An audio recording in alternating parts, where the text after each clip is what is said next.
নবী আলাইহিস সালাম মুয়াজ্জিনদের ব্যাপারে কি বলেছেন? যে আল্লাহ রাসূল সাল্লাল্লাহু আলাইহি ওয়াসাল্লাম বলেছেন যে কিয়ামতের ময়দানে সবচাইতে ঘাড় লম্বা ব্যক্তি হবে মুয়াজ্জিনদের। সেই বলে এভাবে বোঝানোর জন্য বলেছেন উটের ঘাড়ের ন্যায় তাদের কী হবে, ঘাড়গুলো লম্বা হবে।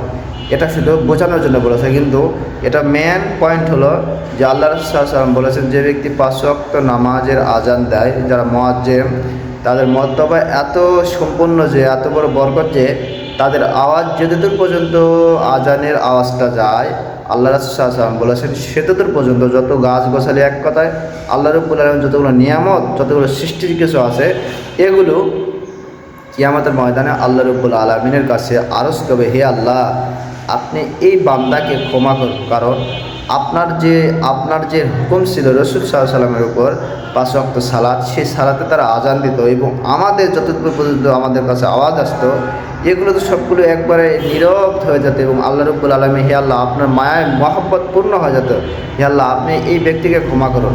এটা শুধু কাদের জন্য? এই মুয়াজ্জিনদের জন্য। অন্যান্য যে সৃষ্টিগুলো আছে এগুলো দোয়া করবে, আল্লাহ রাব্বুল আলামিন চাইবে একটা মুয়াজ্জিনের জন্য।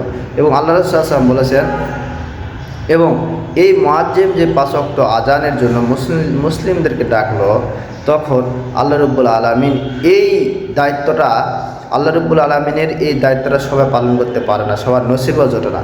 এই জন্য রাসূল সাল্লাল্লাহু আলাইহি ওয়াসাল্লাম এভাবে বুঝেছেন তাদের আমল, তাদের অত্যাধিকের জন্য তাদের চেহারাগুলো উঁচা উঁচা হবে, তাদের ঘাড়গুলো লম্বা, এভাবে বোঝানো হয়েছে, কিন্তু তাদের আমলটা বিষয়ে তাদের বলা হয়েছে। রাসূল সাল্লাল্লাহু আলাইহি ওয়াসাল্লাম তাদের আমলটা বিশাল আকার। এই জন্য আল্লাহ রাব্বুল আলামিন আপনাকে আমাকে যখন সময় পাই মসজিদে হলে একটু আজানের চেষ্টা করব। উত্তম জাদা আল্লাহ রাব্বুল আলামিন আপনাকে আমার হেদায়েত দান করুক এবং উত্তম জাদা প্রদান করুক। ওয়াকে দান, আলহামদুলিল্লাহি রাব্বিল আলামিন।